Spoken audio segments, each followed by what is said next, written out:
Hi guys, welcome back to Chess the Matthew. So on this video, we will tackle about the 5 advantages of playing the Clemenz Opening. So the Clemenz Opening start with the move on pawn to h3 in the first move.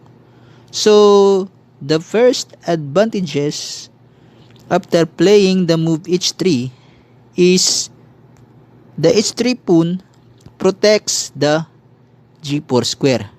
For example, let's say your opponent plays knight to f6. So this knight to f6 of your opponent can no longer occupy the square on g4 because this g4 square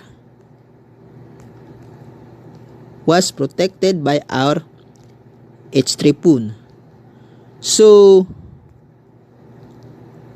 there is no occupation of your opponent pieces in the future on the g4 square. So that was the first advantages after playing the move pawn to h3. The second advantages that you may have after h3 is this h2 square.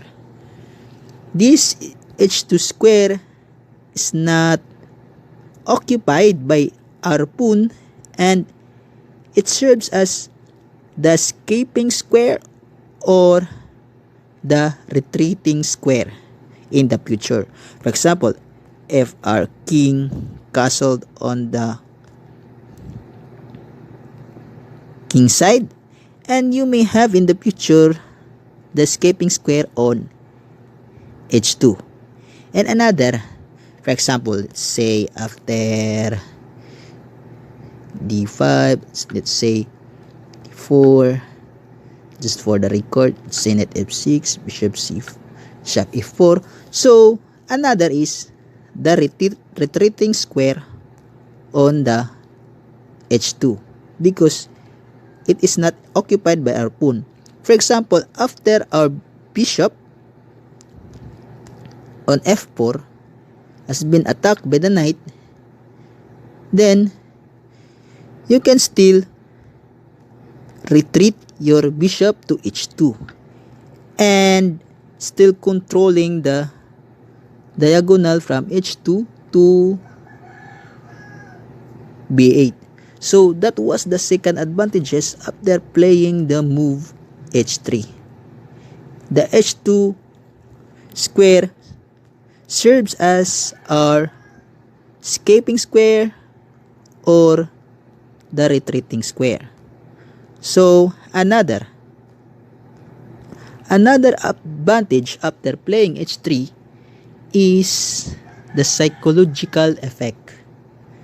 So because after h3, your opponent assume that you may play the most popular opening, which starts with the move e4, d4, or c4. But after you play h3, it puts some psychological effect because it has some surprise, a surprise to your opponent. So after you surprise your opponent, his psychological behavior maybe in the future be distracted. So that was the third advantages that you may have after the move h3 or the Clemenz Opening. So another is still after you play h3 is you distract the strategy of your opponent because your opponent may assume you that you will always place the principal book move, which is e4, d4, or c4. Because, let's say for example, after g4, it gives now your queen a diagonals, and with rapid development in the future. But by playing h3, it seems it doesn't open any diagonal, but in the future, this h3 move serves some purpose. So that was the fourth advantages, or the fourth advantage that you may have after playing the move h3. So the last, or the fifth advantages that you may have after playing h3 is it avoids some